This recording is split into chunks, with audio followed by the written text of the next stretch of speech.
Cruzando as Conversas. Oferecimento Galeazzi Sul. Há 40 anos, a evolução dos metais. Boa noite, eu sou Guilherme Macalossi. Está começando aqui na RDC TV mais uma edição do Cruzando as Conversas, sempre logo após o jornal da RDC TV. Você nos acompanha através dos canais 24 e 524 da NET, também pelas redes sociais, no Facebook, no YouTube, no Twitter e no Instagram. Não deixe de mandar a sua mensagem pelo Facebook, no chat.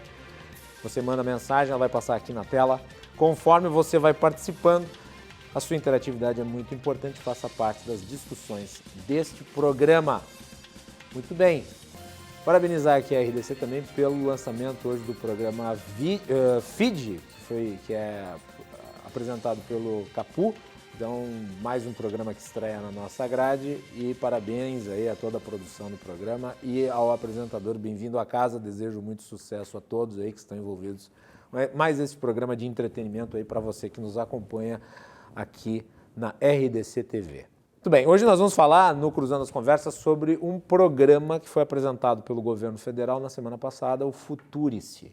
Um programa que pretende trazer para o ensino superior, pelo menos pelo que eu li, investimentos privados, de modo a, digamos, pluralizar as fontes de financiamento dessa importante área do conhecimento e que tem sido bastante discutida em virtude de polêmicas também trazidas à tona pelo próprio governo Bolsonaro. E para falar sobre esse assunto, nós convidamos o doutor em Sociologia, PhD em Ciência Política, professor da Unipampa e presidente da seção sindical dos docentes da Universidade Federal do Pampa, CESUNIPAMPA, César Beiras. Beiras? Beiras. Beiras, perfeito.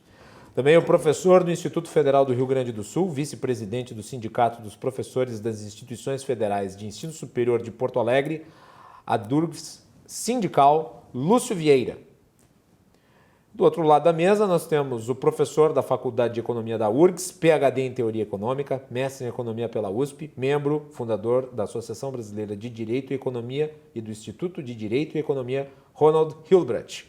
E o economista, especialista em governança estratégica, gestão de riscos e captação de investimentos, Paulo de Tarso Pinheiro Machado. Vamos lá.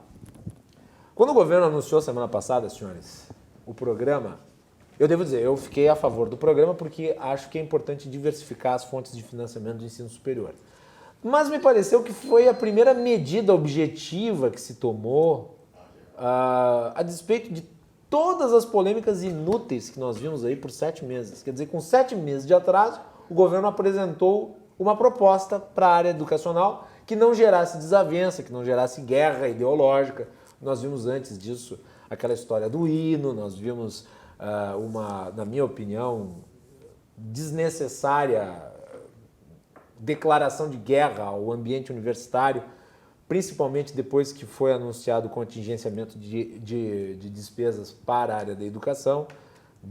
Uma das justificativas apresentadas por muitos integrantes do governo era de que as universidades desperdiçavam esse dinheiro em projetos de cunho ideológico. Nós sabemos que não é bem assim a situação, ainda que casos isolados possam acontecer e ganhem, inclusive, alguma notoriedade. Agora o governo apresentou o projeto Futurice e daí com alguma substância, algum tipo de prognóstico que se pode fazer em relação a uma seara importante para todos nós.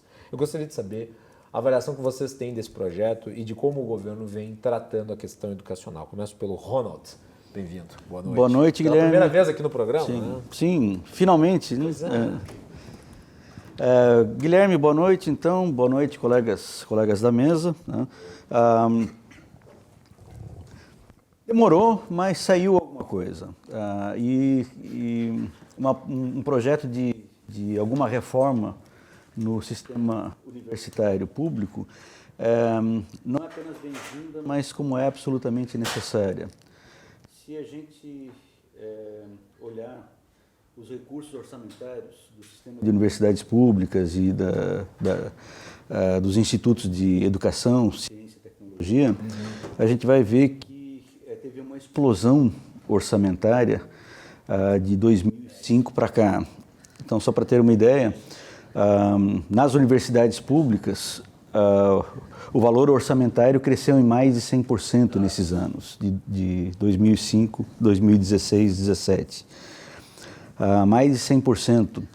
Se contratou 100% a mais do estoque de professores que existia até então. E se dobrou também o número de alunos. Essa é a parte boa, né? Então, um sistema que teve uma rápida expansão. O problema é que essa expansão orçamentária ela não cabe mais no orçamento do governo.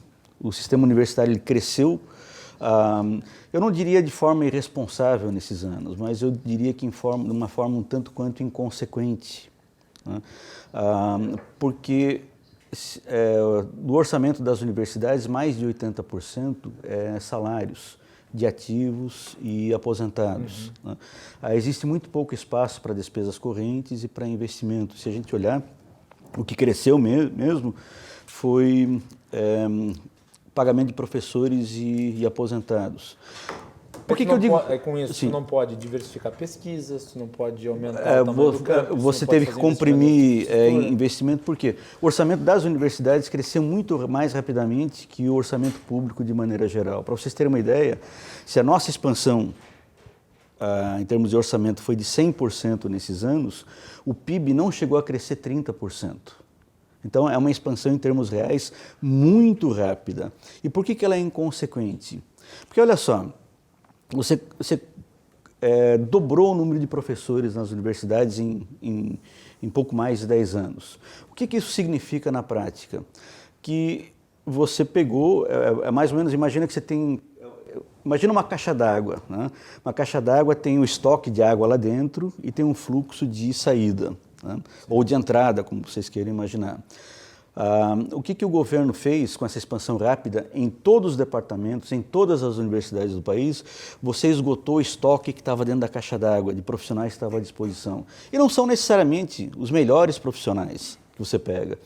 E agora que você não pode mais expandir as universidades, o fluxo de entrada, os professores jovens que você iria contratar ao longo do tempo, vai ficar muito mais difícil. A universidade não vai mais se expandir. Eu tenho um outro aspecto que incomoda muito nessa expansão desordenada que a gente teve. O outro aspecto é que cada professor que se aposenta agora, ele vai continuar no orçamento. E você vai precisar repor esse professor. Ou seja, vai ter uma adição no orçamento. Mas o governo brasileiro não comporta... Sobreposição de custo. Isto, a tendência é natural das universidades agora, o orçamento continuar crescendo e não existem mais recursos públicos para isso. Né? Então, quando você contrata muita gente num pouco período de tempo, essa muita gente, eles vão se aposentar mais ou menos juntos daqui para frente. Então, daqui a uns 15, 20 anos, talvez, a crise das universidades, se nós não fizermos nada agora, vai ser muito pior do que está se avizinhando agora nos próximos anos. Então, é um programa que ele é bem-vindo, a universidade precisa se modernizar, inclusive, ter estruturas de governança e incentivos mais parecidos com as universidades que funcionam, né? Universidades de primeiro mundo, que têm toda a estrutura orçamentária bem diferente da nossa. Nos Estados Unidos, em torno de 40% do orçamento das grandes universidades são recursos de governo, 40% apenas, o nosso é quase 100%. Então a gente precisa fazer alguma coisa para trazer mais recursos para a universidade, para o sistema não colapsar. Uma informação que eu li esses dias, foi publicada, se não me engano, pelo jornal Gazeta do Povo, é de que Harvard, nos Estados Unidos, conseguiu em 2018, em doações, o orçamento da USP no mesmo período. Orçamento esse composto quase que totalmente por impostos, no caso do ICMS, já que a USP é mantida pelo governo do estado de São Paulo. E daí é uma fonte única de recurso e quando ela seca, o efeito é... devastador. Devastador. É. Professor, sua avaliação. Bom, primeiro, muito boa noite, é um prazer estar aqui, né? Primeira vez também. Minhas saudações unipersas. O único não debutante aqui no programa é o Paulo de Tarso. Então, novamente, minhas saudações unipampenses e samborgenses. E eu quero dizer que é um prazer estar aqui e eu já vou partir discordando tanto do nosso mediador como do nosso, mas eu quero deixar claro que do nosso Ronald, que a discordância ela vem na perspectiva de construção, a gente tem que tentar sair um pouco desse clima que você falava antes aqui informalmente de plebiscitário, de demonização, de ódio. Não, eu acho que a gente tem que construir reflexões, as reflexões elas têm pontos de vista diferentes, mas o fato de ter ponto de vista diferente é pressuposto de uma democracia, né? E esse é o objetivo do programa. Necessário. Então, eu queria já colocar esse preâmbulo para que não pareça nenhuma ofensa o que eu vou colocar aqui, o que não se trata, em momento algum, a ideia é que a gente tenha um debate mais tranquilo possível. E aí eu quero começar respondendo a pergunta que a gente foi chamado, esse futuro-se, educação pública precisa de investimento privados? Não. Nestes moldes que o futuro se coloque, não estou negando que ele possa ter sido construído bem construído pela lógica deles, não estou negando que é uma proposta e é apresentada por um governo legítimo que ganhou as eleições, embora eu tenha minhas dúvidas que esse futuro se represente o conjunto da base que elegeu esse governo, porque ele ataca também, não foram só ricos e evangélicos, que mesmo que tenham sido evangélicos, não são só ricos que elegeram esse governo, também setores populares e que vão ser afetados por esse. Por que não? Porque a universidade pública ela tem a necessidade de ter dois compromissos. Um com a construção do pensamento crítico. E quando eu digo pensamento crítico, é óbvio que a gente vai concordar aqui, não é um pensamento de esquerda ou do Marx e tal, embora também seja pensamento crítico. Mas o pensamento crítico que produziu um Fernando Henrique Cardoso, que foi presidente do país, e criou essas OS, esses monstrengos que estão voltando aí à organização social, que é a base do futuro que eu vou abordar em algum momento. Construiu Florestan Fernandes, construiu diversas pessoas importantes nesse país, de esquerda e direita, e que constroem e ajudam para a democracia. Então, o pensamento crítico ele não pode ser rebaixado ao marxismo de esquerda, mas pensando como o processo que a universidade tem de construir lá pontos de vista solidamente arraigados, alicerçados no pensamento científico. E também tem, na minha opinião, e essa é a minha principal divergência salutar, o fato de a gente divergir quer dizer que a gente seja inimigos, a principal divergência é que a universidade tem que construir a soberania nacional. E para construir a soberania nacional e o pensamento crítico, quem tem um compromisso tem que ter autonomia. E ela não pode estar submetida à lógica do mercado. Ou seja, este projeto, como ele está aqui, ele submete a lógica do mercado, porque o governo para de financiar as instituições, e o problema de financiamento nessa lógica que você colocou, que vai haver uma crise, que daqui a pouco não vai mais ter dinheiro, que a gente tem que resolver agora, esse problema é transferido do quê? Para as universidades. Mas o projeto afeta a parcela de investimentos do Estado? Afetará. Porque eu vi que o programa ele é de adesão opcional por parte do nós tivemos já algumas experiências, e pasmem, durante o governo Dilma, para ver como o negócio é mais sério. Esse modelo liberal e neoliberal de Estado, ele já vem dentro do Estado há muito tempo. Agora talvez a gente esteja numa fase mais radical dele, mas essa adesão a gente viu com a EBSERV na questão dos hospitais universitários. Tu acaba tendo que aderir. Se tu não aderir, tu não tem outra alternativa na prática.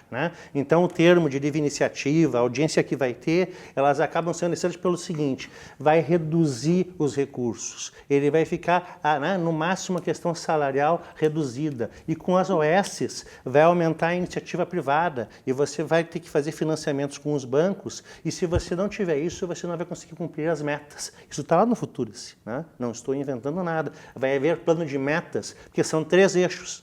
O primeiro eixo é empreendedorismo, governança e gestão, que é a OS que vai ser. Não estou inventando absolutamente nada, isso está lá. O segundo eixo é pesquisa e inovação. E o terceiro eixo é internacionalização. Então, com isso, tu vais ter... E eles falam em plano de metas e em avaliação corporativas. Ou seja, você vai transferir para as universidades e elas vão virar unidades de negócio. O problema disso é que você transfere a crise das universidades ou seus supostos problemas de financiamento a partir de 2 de 2 problemas, e vou ser bem rápido aqui para não... Primeiro problema, que não há recursos para a educação. O que não há é opção para colocar para a educação. Você reduz o pré-sal, que é recursos para a educação. No momento que você reduzir o preço do pré-sal, você baixa o montante que vai entrar para a educação. Segundo, você opta por pagar uma dívida pública, que deveria ter uma auditoria, né? Ela está já 3 vezes mais do que ela foi contratada, e claro, é uma opção.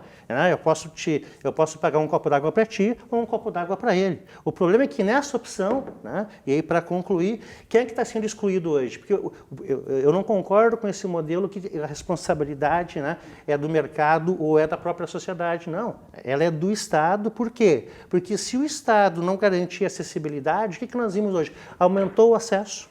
Né? Aumentou a capacidade, né, de elaboração de projetos do Brasil. Nós temos hoje, se você vê, de congressos, de prêmios que nós ganhamos, e aí, só para concluir, você falava em Cambridge, você falava em Harvard, né?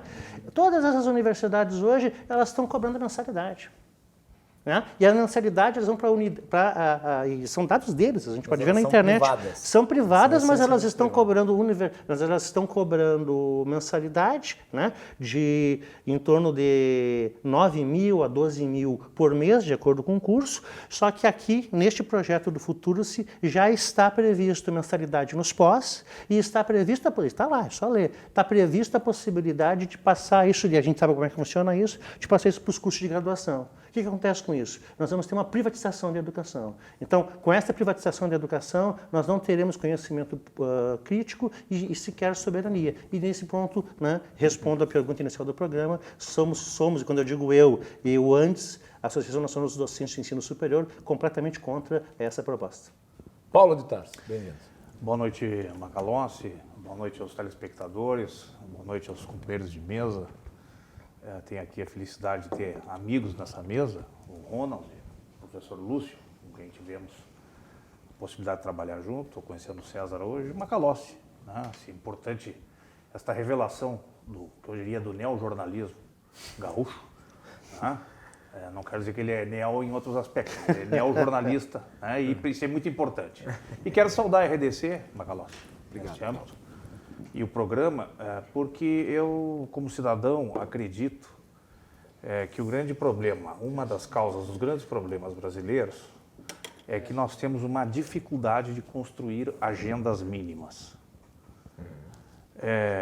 Quando eu me inteirei do programa, entendo que ele tem alguns aspectos positivos, muito positivos, mas tem, obviamente, reflete a realidade do que está vivendo as finanças públicas do país.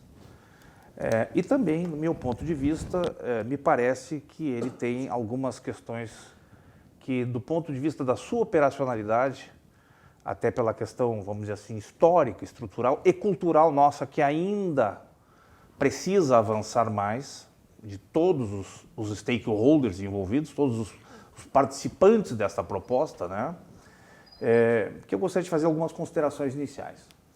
Em primeiro lugar, eu acho que o programa revela, ele reflete a primeira grande dificuldade, que é a incapacidade, né, do Estado de conduzir políticas de educação no nível, na sua competência, que é o nível federal, tá? Das instituições de ensino superior. Isto materializado por uma profunda crise de natureza fiscal, né?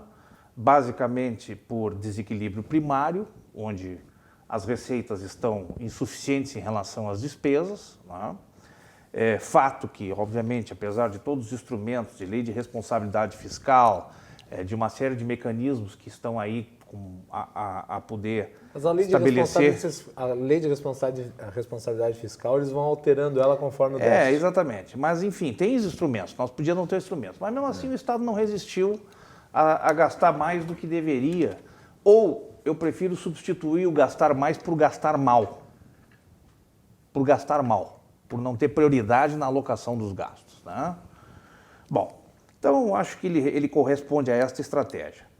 A outra questão que me parece assim, negativa é que você não vê, e isto vai fechar com a outra observação que eu vejo do seu aspecto positivo, você não vê qual é os drivers, qual é os goals, qual é as metas que se quer chegar. O Brasil é um continente.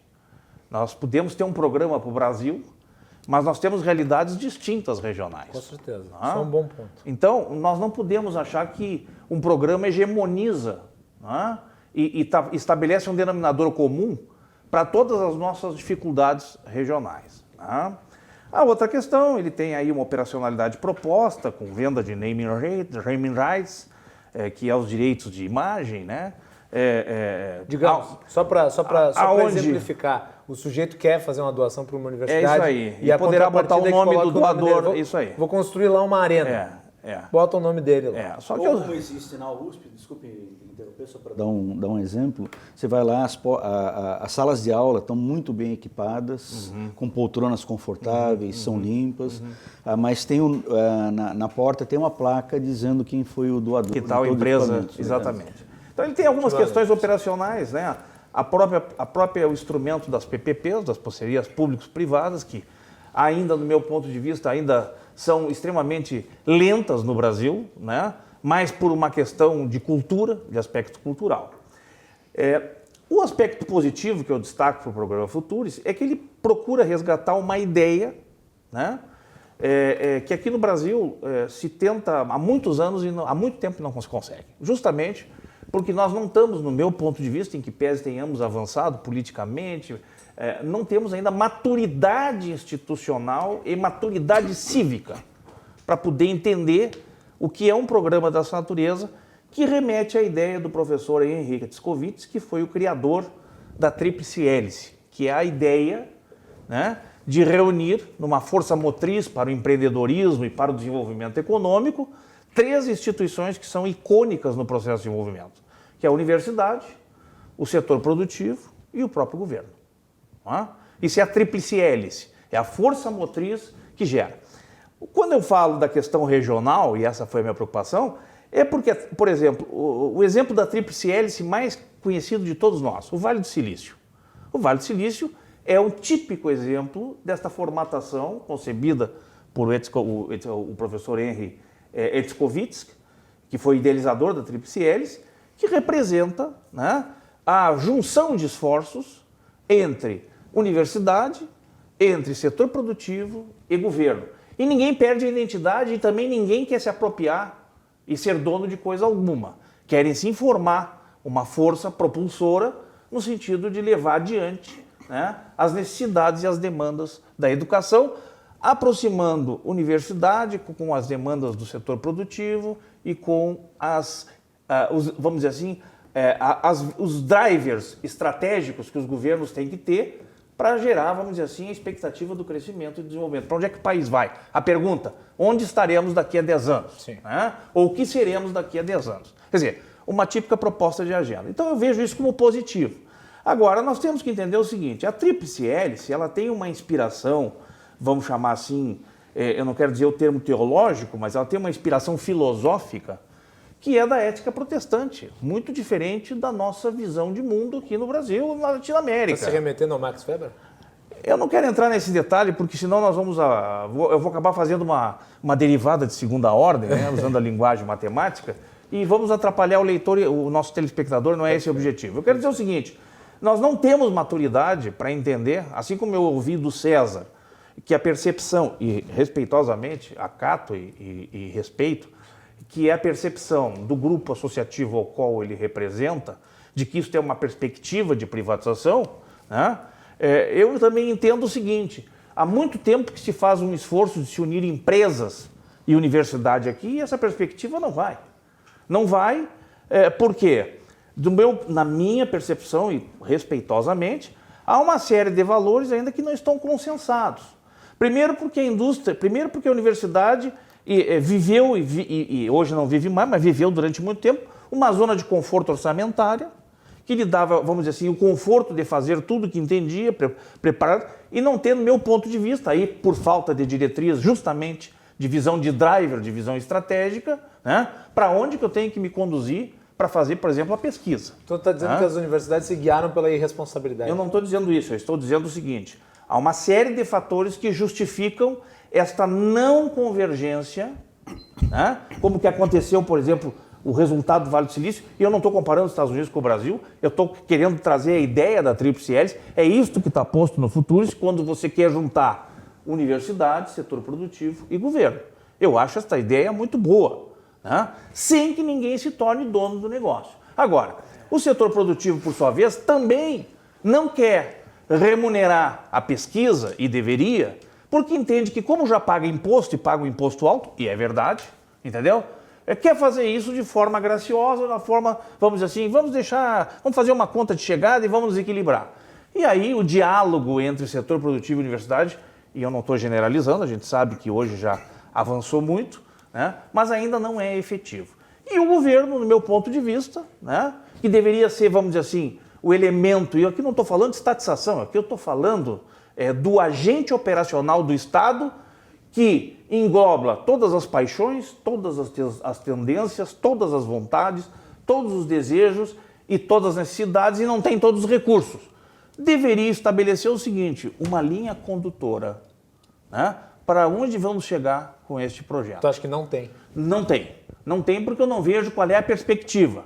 Né? Eu não sei como é que isso vai ser formado, se o plano de metas vai ser definido, mas o Estado, por exemplo, o Brasil tem uma série de deficiências, né? Nós importamos, por exemplo, conhecimento de fora, em determinadas áreas, quando nós aqui estamos desenvolvendo. Eu fiquei pasmo agora quando eu vi que um grupo de estudantes desenvolveu uma pesquisa, né? E ofereceu a possibilidade de manter o sabor de alimentos desidratados, e a NASA incompôs essa pesquisa e vai levar isso para o próximo projeto de exploração lunar. Quer dizer, nós temos e não temos. E o que está faltando? Uma articulação para potencializar isso. Então, entendo assim, o programa tem os seus, vamos dizer assim, os seus méritos, tem as suas, vamos dizer, as suas intenções meritórias, mas entendo que teria que ter um passo atrás antes. Um passo atrás de estabelecer um diálogo, né, e um processo. Porque se for um programa para a iniciativa privada vender mais, ou produzir mais, nós não vamos chegar ao objetivo. Eu não estou dizendo que é. Se for, se for um programa para que a universidade, em base disso, se feche e criem-se conflitos, e aí é um jogo de perde-perde, eu sempre trabalho no jogo do ganha-ganha. Nós temos que fazer o jogo do ganha-ganha. As partes têm que ganhar. E que o governo e que o Estado, através do governo, não tenha a capacidade de regular isso com objetivos claros, eu acho que o programa fica no papel, não sai do chão. Então, na minha percepção, nós temos que avaliar ainda quais são as perspectivas desse programa, né? Se ele é simplesmente um programa que vem para justificar uma restrição orçamentária e um desiderato governamental por uma percepção de que nas universidades o orçamento é mal utilizado, tem tendências ideológicas, é apropriado de forma inadequada. Esse diagnóstico, para mim, ele tem pontos verdadeiros, mas ele não é genérico, ele não é hegemônico, porque há muitas universidades que trabalham voltadas para o setor privado. Então nós temos que avaliar um pouco mais de prudência e tentar entender, né, as coisas boas que ela pode trazer e que nós podemos aproveitar, e também fazer as correções devidas para que a gente possa ter assertividade, né? Porque o problema aqui não é o ganho da universidade, nem das empresas, nem do governo, é o ganho do país. Professor Lúcio, prazer recebê-lo, boa noite. Sua avaliação do programa. Boa noite. Vou saudar aqui o Paulo, né? O César, o Ronald e, claro, a ti, Guilherme, né? Macalossi, desculpa. É italiano. Mas é a primeira vez, então eu tenho esse direito a... Tem, todos. Tem problema. Eu quero iniciar aqui saudando este programa, porque este programa oferecido para o governo gerou esse debate. Hoje é o segundo programa que eu participo discutindo educação. É uma pauta não comum na imprensa, o debate sobre educação. E eu acho que já estava mais do que na hora que a sociedade começasse a levar a sério a questão da educação. Então, esse programa é interessante por causa disso. Ele suscitou esse debate na sociedade. E ele é interessante também porque depois de quase 7 meses de governo, dentro do Ministério da Educação, nós temos a primeira vez se apresentando um programa, independente da nossa opinião sobre ele. Concorde ou discorde? Exatamente, mas se oferece com alguma consistência, alguma coisa esse governo veio a dizer. Agora, qual é o problema inicial disso? O problema inicial está em que o governo inicia o processo fazendo um gigantesco corte no orçamento das universidades e dos institutos federais, em torno de 30%, para alguns um pouco mais, dependendo daquilo que a gente vai definir da aplicação desses recursos. E, na sequência, entra numa rota de colisão com as universidades, entra num discurso de desprestigiamento das universidades, de crítica aos professores, aos estudantes. Foi uma declaração de guerra, na realidade. Então, essa é a questão. Quer dizer, tu corta o dinheiro, na sequência tu fala mal. É a primeira vez, talvez, na história desse país em que tu tem um ministro da Educação que é contra as suas universidades. Detalhe, nem devia ter sido o ministro da Educação a puxar o assunto, porque é da área da economia. Sim. Quem devia ter falado a respeito era o Paulo Guedes. Tudo bem, só para fazer esse ponto. Mas não é por acaso que o ministro da Educação é economista, né? Sim, mas ele está numa área social. Ele não deveria entrar na discussão mas está técnica, ali como porta-voz da posição do Paulo Guedes. Em suma, nós temos 2 banqueiros administrando o país. E esse já é um problema. Mas, voltando a esse raciocínio, quer dizer, tu tem um governo que corta recursos para a universidade, na sequência tu tem um ministro que fala mal dessa universidade, né, que tenta colocar a população brasileira contra essa universidade, e depois tu vem com um projeto. Olha, já começa mal. E um projeto que sequer tu tivesse cuidado de chamar aquelas pessoas que têm a tarefa de conduzir a universidade brasileira, o desenvolvimento da pesquisa, do ensino, da extensão, e não traz, quer dizer, tu surpreende todo mundo. Agora, essa é a parte ruim do projeto, ou a parte ruim do seu anúncio, né? O governo começa mal nesse processo de apresentar para a sociedade alguma coisa que pudesse orientar ou sinalizar um projeto de longo prazo, um projeto de Estado, de governo, para as universidades e para os institutos federais, para a educação superior no país. Mas o governo alega que não tem dinheiro, que está quebrado e não tem recursos. E por isso esse corte / contingenciamento. E daí ele apresenta a solução. Diz, olha, não tem dinheiro aqui, mas vamos criar essa ideia. A gente sabe que não é. A gente tem muita consciência que não tem. Não existe isso. Né? Dinheiro tem. A questão é para onde é que tu vai esse dinheiro. Quando o governo... não esse. O governo anterior fez a emenda constitucional 95, ele já sinalizou. A maior parte do orçamento da União, a maior parte dos recursos da União ficarão destinados a outras funções, não às funções sociais. Portanto, ele tinha que responder àquela emenda constitucional, exatamente fazendo algumas reformas. A reforma da Previdência é uma, isso aqui é outra. Então, a gente precisa responder isso. Mas eu quero me deter em alguma coisa. O que tem de bom nesse projeto? A captação de recursos para as universidades. Esse recurso privado que possa vir para a universidade é uma ideia boa. Agora, percebe que o que tem de bom é o que já existe? As universidades públicas brasileiras já fazem isso. Mas captam muito pouco, professor. Não. Não existem muitas amarras governamentais que impedem doações. Por exemplo, o excedente de recursos que uma universidade recebe, ela tem que devolver para o governo. Bom, então então nós temos um outro problema que esse projeto não resolve. Nós temos que desburocratizar esse processo, nós temos que dizer que esses recursos extra-orçamentários que é captado pelos projetos desenvolvidos dentro das universidades tem que ficar na universidade para ela aplicar dentro da sua autonomia. E não como é hoje, que o governo vai lá e pega esse dinheiro. Com certeza. E fica lá perdido no governo. Portanto, isso não está dito aqui, que não vai ser assim. Isso não está resolvido aqui. Então, existe uma parte interessante que é permitir que se capte esse dinheiro, que anuncia, mas não diz como vai regulamentar isso, que isso é bom, que isso é importante.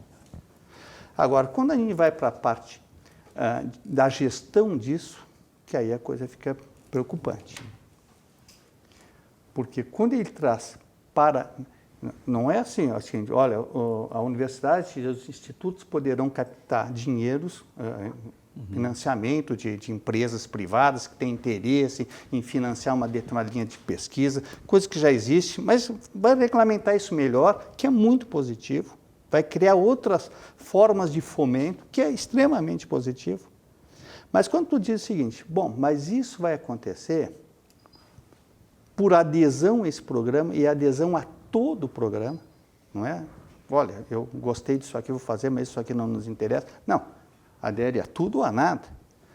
Isso significa transferir obrigatoriamente a organizações sociais, e organizações sociais são entidades privadas, não são entes públicos, são entidades privadas, que passarão a gerenciar. E não é gerenciar o dinheiro captado pela privado, dinheiro privado, então nós vamos pegar esse dinheiro e nós vamos orientar como é que vai ficar. Não, é todo o patrimônio, é todo o dinheiro. E mais, não é o gerenciamento desses fundos, é o gerenciamento, inclusive, da administração da universidade. É a gestão de pessoas na universidade. É o gerenciamento do projeto de ensino da universidade. É o curso, é o currículo. Mas isso não é coordenado pelo MEC? Está aqui, não estou inventando, está aqui, está escrito aqui. Não. Sim, deveria ser coordenado pelo MEC, mas as universidades têm uma coisa... Mas mesmo aquilo que a organização social faz, vai ter que seguir algum parâmetro estabelecido pelo governo, porque o MEC é que coordena a educação. Mas vê aqui, ó. A Constituição de 88, que foi uma Constituição extremamente importante, porque foi construção a partir de um pacto social estabelecido naquele momento, que o Brasil superava um período extremamente difícil e doloroso para o povo brasileiro, se construiu uma Constituição. E nessa Constituição, ali está posto, as universidades gostam de autonomia administrativa, financeira, acadêmica, né? Esse é o papel. O risco que esse projeto traz não é tanto na questão financeira. O risco que ele traz é tirar o caráter universitário da universidade. Por quê? Porque ela passa a ser norteada numa outra lógica, na lógica do interesse de mercado. E aqui não existe, no meu discurso, nada contra o mercado. Nós vivemos um sistema capitalista, as nossas universidades estão dentro do sistema capitalista, ninguém está pregando aqui que se mude o sistema, mas a lógica do mercado é uma lógica que contrapõe-se à lógica da universidade, em qualquer lugar do mundo. Eu já disse isso em outros momentos. Eu queria um pouco mais de capitalismo no Brasil. O problema do Brasil é exatamente isso. Ele se diz capitalista, mas faz uma coisa colonialista. Então, qual é o risco que a gente tem quando a nossa universidade passa a ser gerida, passa a ser pensada na perspectiva de fazer um ensino absolutamente alinhado aos interesses de mercado? Ela deixa de ser a produtora do conhecimento novo e passa a ser a consumidora de conhecimento produzido fora do país. Esse é o risco que nós corremos com esse projeto aqui. Vamos continuar debatendo o projeto Futurice no segundo bloco do Cruzando as Conversas. Nós vamos fazer um intervalo, que já está bem adiantado, e nós voltamos na sequência. Você pode mandar a sua mensagem pelo Facebook, através do chat, ela vai passar aqui na tela, já passando vários comentários, aliás. O povo gosta de debate sobre educação. Que bom. Voltamos na sequência.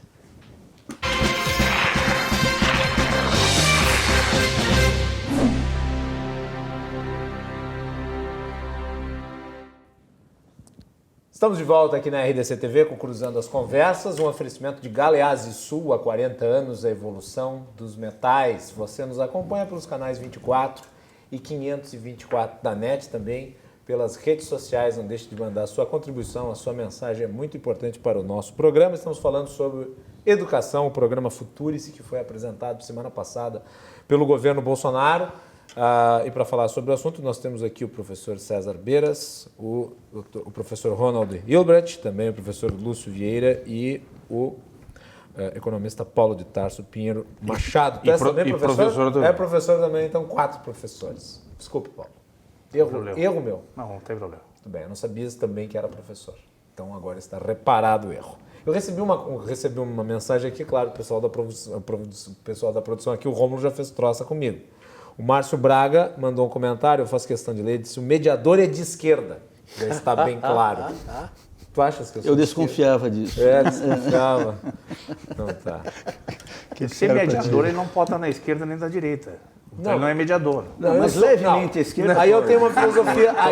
Aí, Paulo, eu tenho uma filosofia um pouco diferente. Isso é um pressuposto básico. Não, eu tenho. mediando, não pode ir lado. No caso, eu tenho uma filosofia um pouco diferente da sua em relação ao papel do mediador. O papel do mediador é organizar bem o tempo do programa, de modo a que todos se manifestem, todos possam expor as suas ideias com liberdade.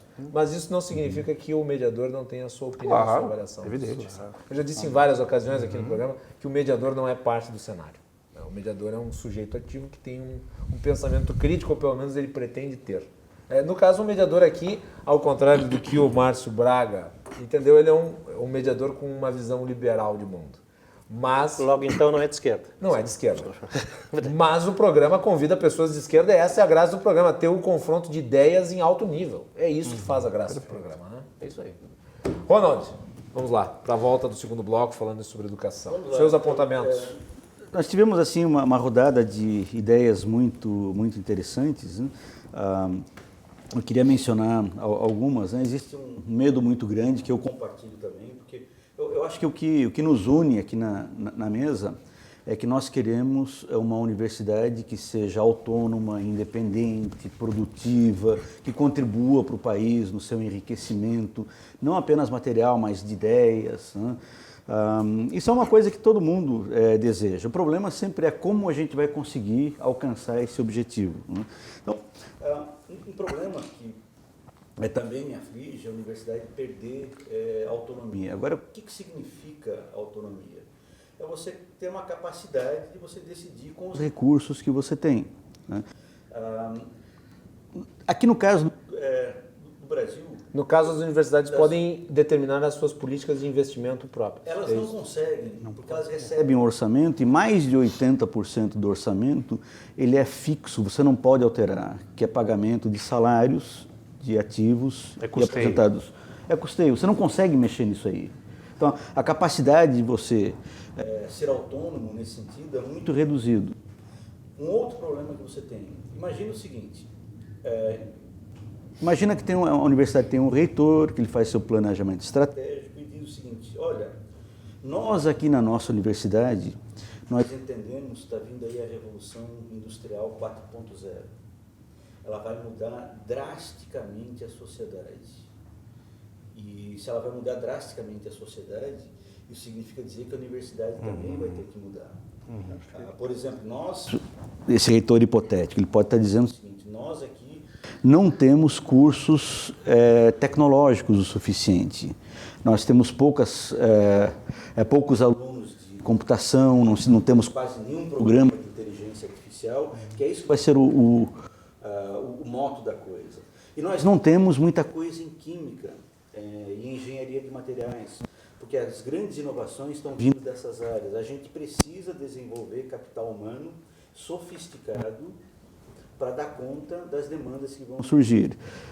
Mas a gente tem muito curso de direito, de economia, de contabilidade. Como é que a gente faz? Um reitor que queira mudar o orçamento em direção a essas coisas que vão ser cada vez mais importantes nessa revolução tecnológica que está vindo, ele simplesmente não consegue. Ele não tem autonomia.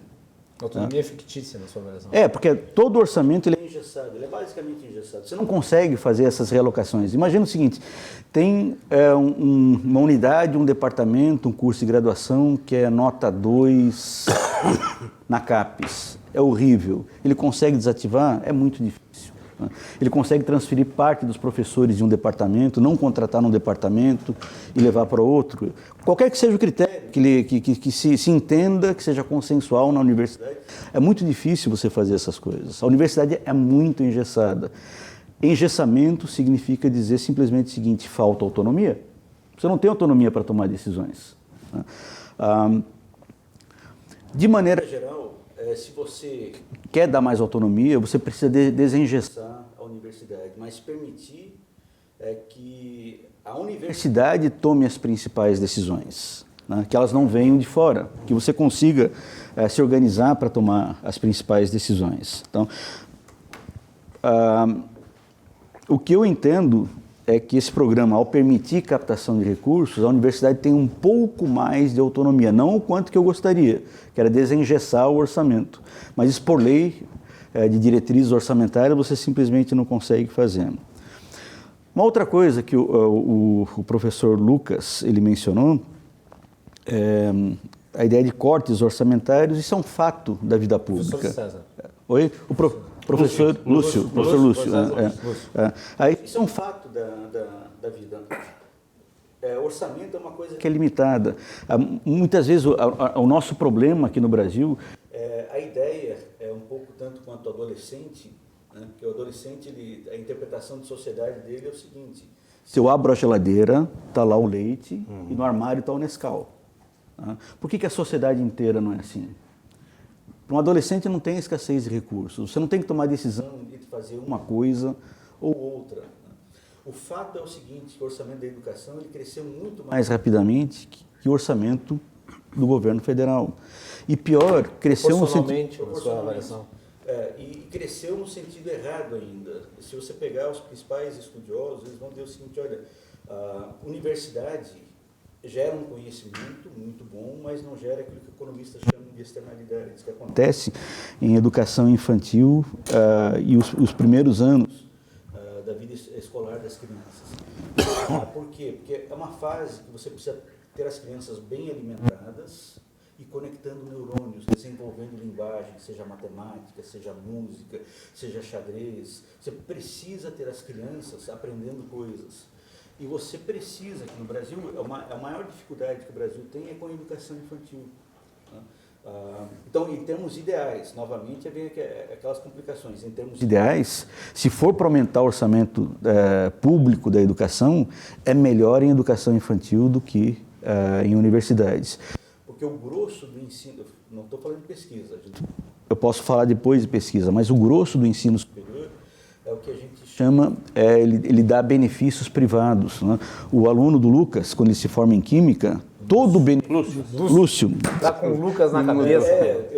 Eu errei o seu nome e agora vou... não tem mais jeito. Né? Tem a cola aí. Mas não pode errar na opinião. Os alunos do Lúcio, eles vão se formar em Química, vão tirar o mestrado, doutorado em Química, e o grande ganho da formação deles é capturado por eles, é benefício privado, não gera externalidade para a sociedade. Aumenta o salário deles, mas não aumenta o salário de quem não teve essa educação. Então, universidades têm um componente muito mais de benefício privado do que de benefício público, no que diz respeito ao ensino. Isso significa dizer o seguinte: se as universidades tivessem autonomia decisória, elas poderiam ter seu plano estratégico. Por exemplo, uma universidade, as universidades vocacionais, por exemplo, as universidades religiosas, tipo PUC, Unicinos, eles podem ter no seu plano estratégico dizer o seguinte: olha, a gente quer que todo mundo aprenda filosofia cristã. Né? Mas se você montar um curso de graduação em filosofia cristã, você não vai atrair muita gente. Então, teu objetivo não vai ser bem sucedido. Como é que você faz para alcançar um objetivo de instituir valores, ou de pensamento crítico? Como quer que você defina? Você tem que alcançar um grande número de alunos.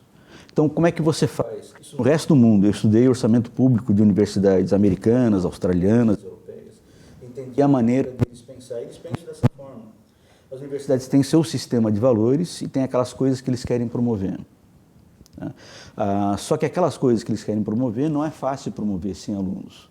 Então, o que eles fazem? Eles provêm outros cursos que são altamente rentáveis, porque aumentam muito o salário das pessoas, como os cursos de Direito, de Contabilidade, de Engenharia. Né? Eles usam esses cursos, cobram dos alunos, porque vai aumentar o salário futuro deles, vale a pena para eles pagar esses cursos. Eles atraem recursos para a universidade e conseguem fazer aquilo que é o sistema, o core velho deles. Aí você consegue fazer isso. Então, por exemplo, eu estive na Universidade de Illinois, quando eu estive lá, eles gastaram alguns milhões de dólares para fazer um teatro para orquestra sinfônica, com a melhor tecnologia possível, né? E a cerimônia inicial foi com a Orquestra Sinfônica de Chicago, se eu não me engano foi Daniel Barenboim que foi lá. Isso custa muito caro, mas você só consegue fazer essas coisas de qualidade para a universidade, privilegiar uma escola de música que não é rentável, se você conseguir ter outras unidades que atraiam os recursos, que consigam financiar aquilo. Então a universidade ela precisa de autonomia para fazer isso aí. Infelizmente hoje ela não tem. O Lúcio, né, ele mencionou corretamente que esse projeto ele não vem numa hora errada, né? Ele vem num contexto equivocado, né? A hora é certa, a gente precisa começar a discutir isso com toda a seriedade, né? No intervalo, o Lúcio estava mencionando que os reitores estão dispostos a conversar, entender melhor o projeto. Isso faz parte do jogo democrático, você não faz uma grande reforma sem cometer erros, e o desejo de todo mundo é evitar grandes erros. A gente quer melhorar o sistema e não quer piorá-lo. Mas o problema é o contexto que está um pouco inapropriado, né? Esse nosso ministro, ele não é um expert em sistemas educacionais.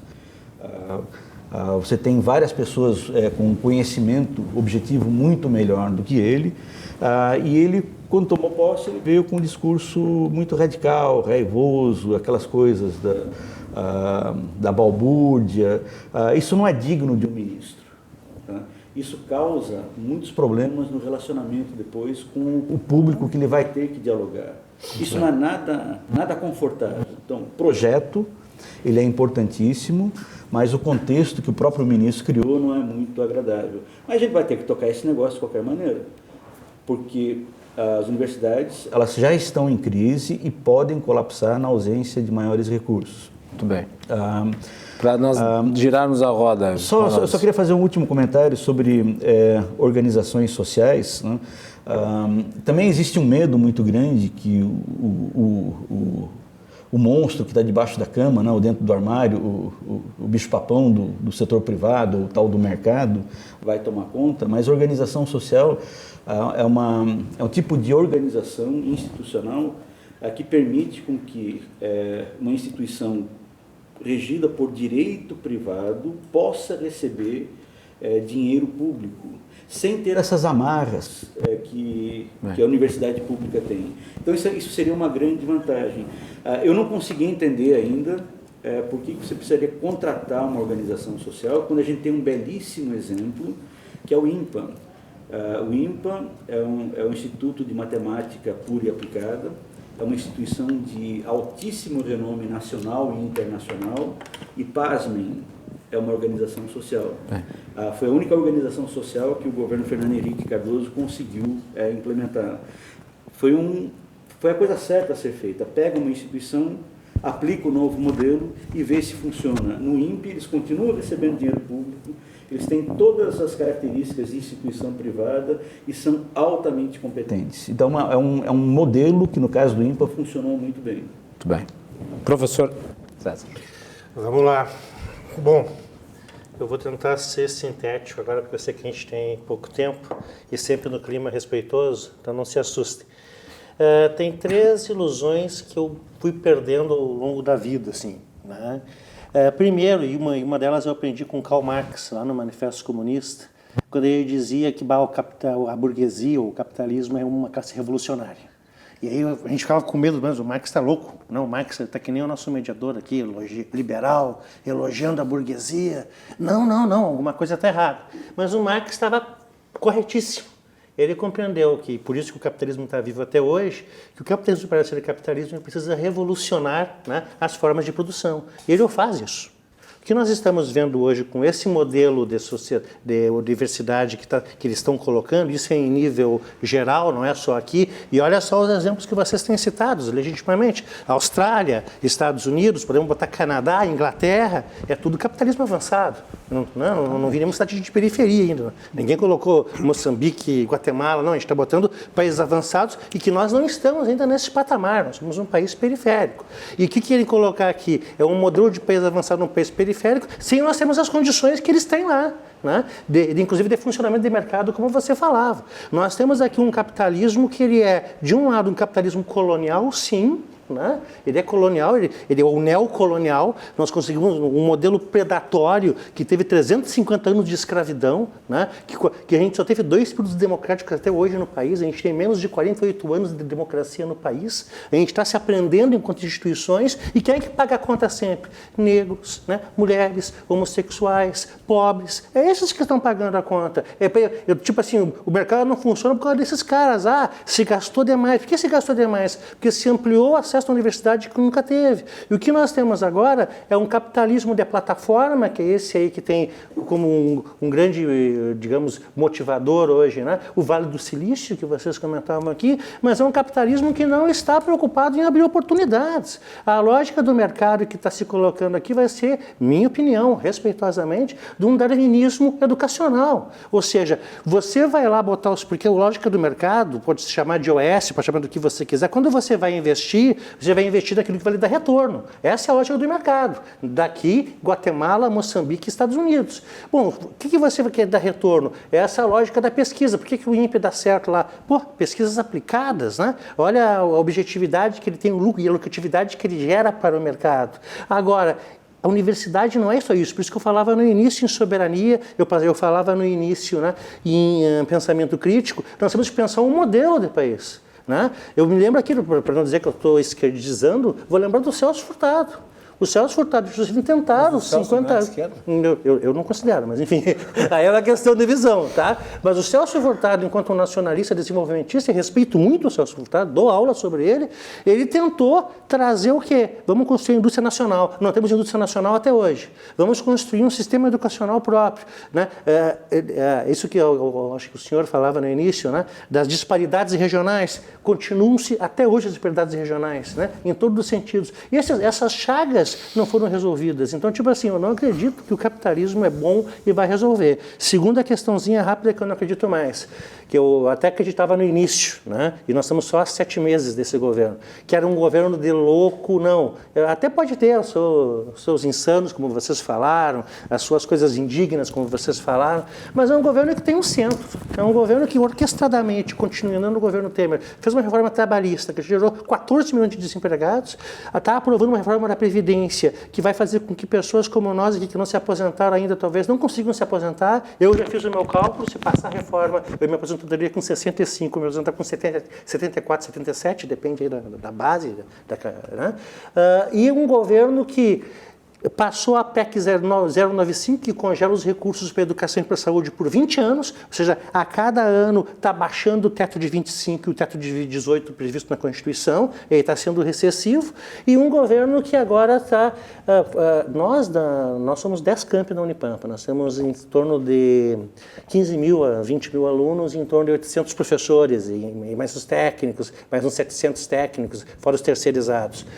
Nós talvez fechamos este ano, talvez Santa Maria feche esse ano, talvez Rio Grande feche esse ano. Por quê? Porque eles estão fazendo corte de 40%, que você não vai ter dinheiro para pagar a luz. Isso é concreto. E como é que você quer negociar o futuro em si, né? Nessas bases? Uma base que é na base do achatamento, é na base do enfrentamento. Como é que você vai sentar e negociar com as pessoas assim? E aí a terceira questão que e a terceira ilusão, e já para a guisa de conclusão e colaborando com o tempo do programa, né? Eu também não acredito, né? Perdi a ilusão que o mercado vai ser bom e as organizações sociais elas vão ser, né, a última maravilha da natureza. Não vão. É a lógica de mercado. Vai ter competição entre colegas, vai ter seletividade, eles vão poder, porque vai ter que ter plano de metas. Pode não estar nítido agora, mas em algum momento vai vir isso. Ali está nítido. Quem fará a gestão é a OS. No momento que a organização social, né? Não é a OS do Grêmio, é outra. Né? Nós vamos confundir. Essas OSs, elas vão ter um contrato com você e elas vão ter um pacto de gestão. Elas vão poder definir o comportamento do professor e o tipo de pesquisa. O que vai acabar com isso? Cursos que não vão ser lucrativos, vão ser extintos, aquilo que você dizia vai funcionar. Ah, tem nota 2, tem não sei o que, não faz pesquisa. Ah, hoje, tá, a matriz Andifes já tem esse problema. A matriz Andifes já acaba destinando mais recursos para áreas técnicas, tecnológicas, que para as áreas sociais. Hoje, né? Tu imagina agora com a lógica do mercado, ou seja, né, entrou lá uma Fundação Gerdau da vida, entrou não sei quem lá, e uma Votorantim, e ela vai querer pesquisa que ela lucre em cima disso, né? É a lógica do mercado. O que vai acontecer? Tu vai dividir a categoria, tu vai acabar com cursos, né? E aí nessa perspectiva toda eu só preciso colocar isso.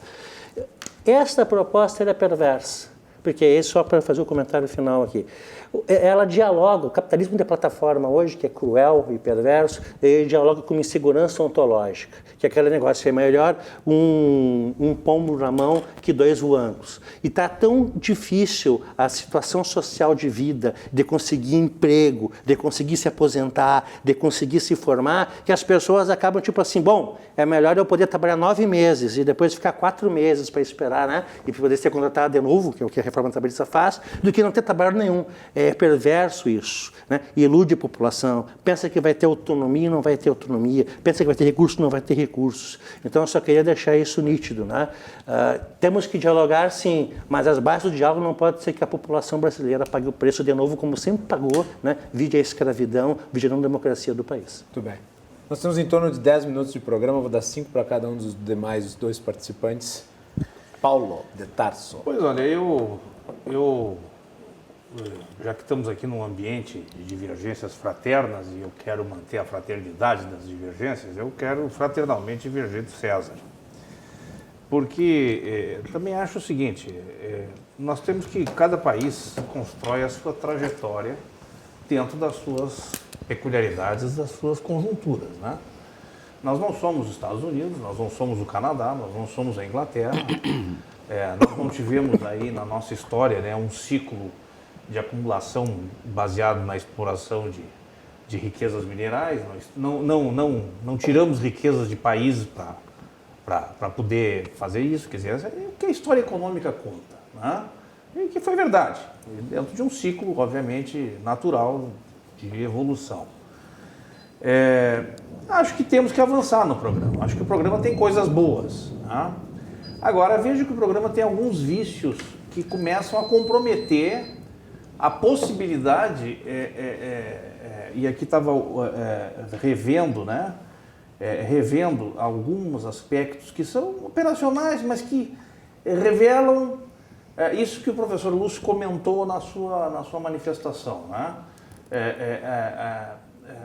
A governança é um processo de uma definição de regramentos e de, obviamente, o que cada um conjunto de direitos e deveres que cada um terá neste processo, né? E aqui há um artigo, né, no que tange o capítulo da governança, que diz da gestão governança do empreendedorismo do programa, item 7º, que diz assim, parágrafo 2º, ato do ministro do Estado da Educação irá estabelecer metas e indicadores de governança para as IFES, né? Ora, se nós estamos querendo fazer um trabalho, né, a 3 mãos, é isso que está propondo, né? O Estado, porque entende que talvez seja uma alternativa para avançar com o empreendedorismo, com a inovação, para melhorar o fluxo de recurso, para talvez melhorar a autonomia gerencial, mantida por uma limitação que os gastos, as despesas de custeio absorvem boa parte do orçamento. Ele não pode chegar e dizer, não, eu vou definir isso, entendeu? Eu acho que tem que haver vamos dizer assim, um processo, e aqui eu não estou falando nem de democratismo, nem de assembleísmo, de nada. Eu estou falando das regras da governança que exige o seguinte, o famoso compliance, né? Para que todos prestem a transparência, todos têm que saber das regras de antemão. Eu não posso chegar, o ministro vai dizer, ele vai definir o que em regra de governança. Essas coisas que eu acho que tem espaço para se discutir no programa, e outras que aqui foram levantadas, que são pertinentes, para que um programa ou para que uma ideia dessa natureza, que eu já disse, entendo que ela tem, vamos dizer assim... Provavelmente isso vai ser apresentado no Congresso. Ela tem uma vertente e vai ser objeto de debate. Com certeza. E ela tem uma vertente, no meu ponto de vista, de buscar uma assertividade, de juntar a universidade com o setor produtivo e as incapacidades do governo em nível orçamentário. Quer dizer, nós temos que olhar por esse prisma, e eu olho por esse prisma. Agora, é claro, a nossa trajetória não é uma trajetória de uma maturidade cívica, institucional, aonde cada ator entenda o seu papel e diga, eu entro com isso, vocês entram com aquilo, e nós vamos fechar aqui um grande processo de... um grande contrato, né? uma grande pactuação. Que é isso que eu acho que o nosso país precisa.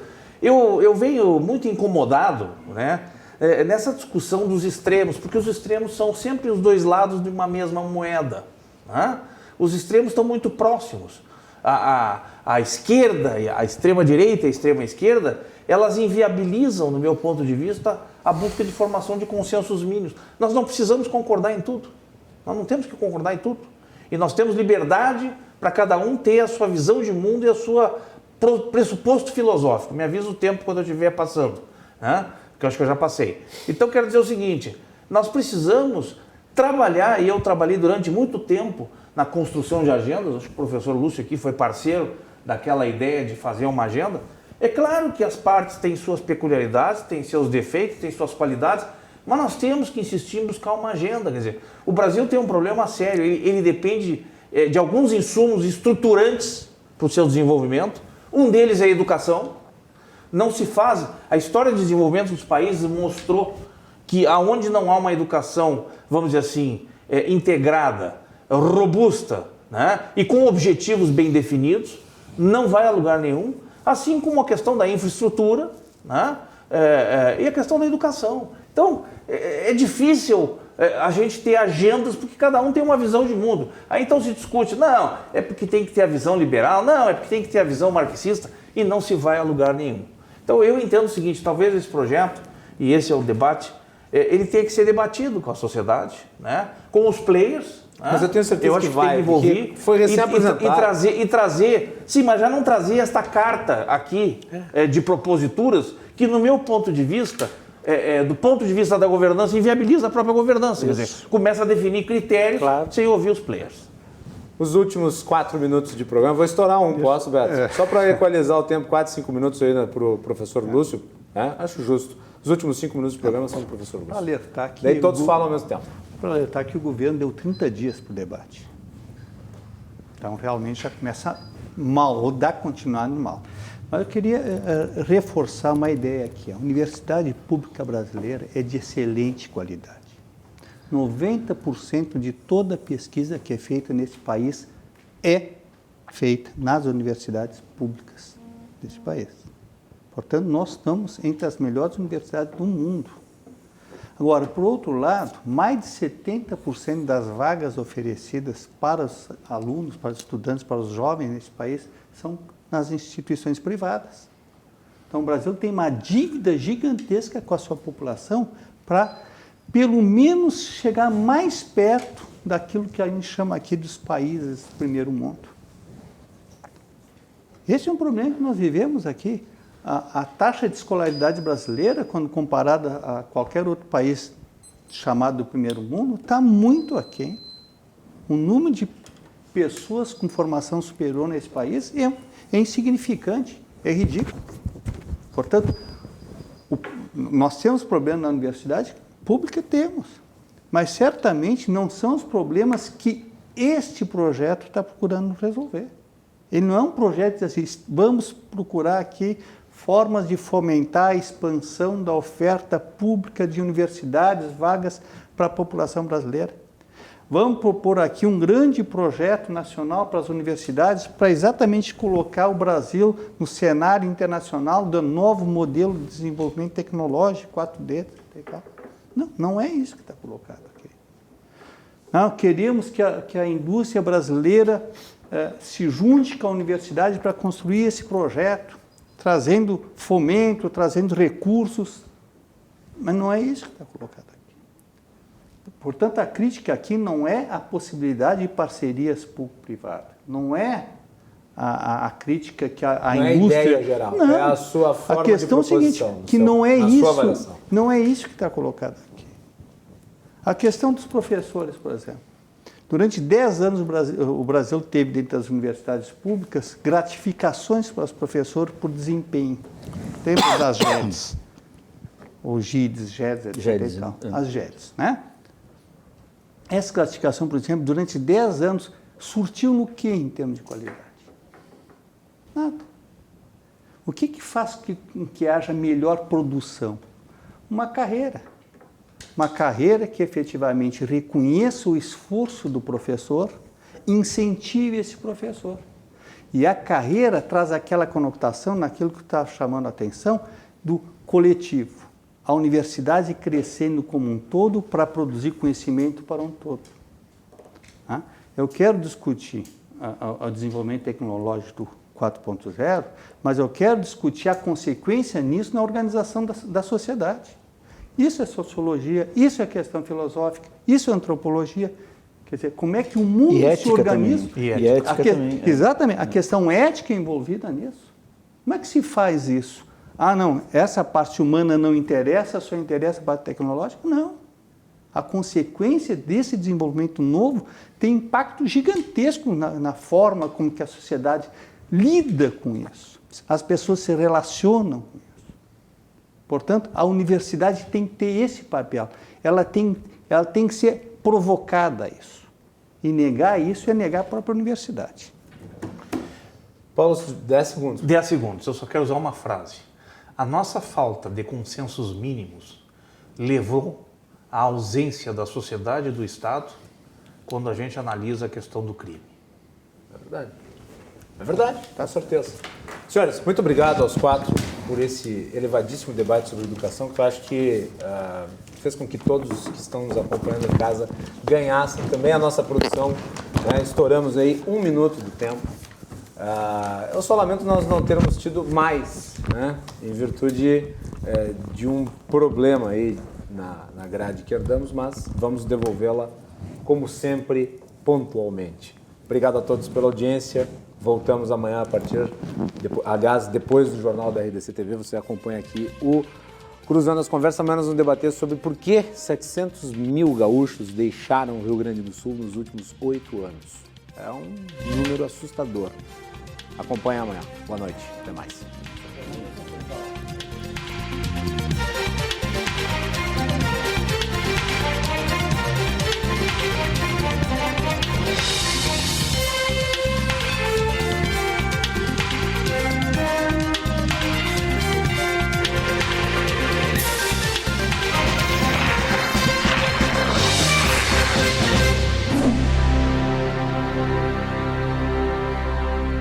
Cruzando as Conversas. Oferecimento Galeazzi Sul. Há 40 anos, a evolução dos metais.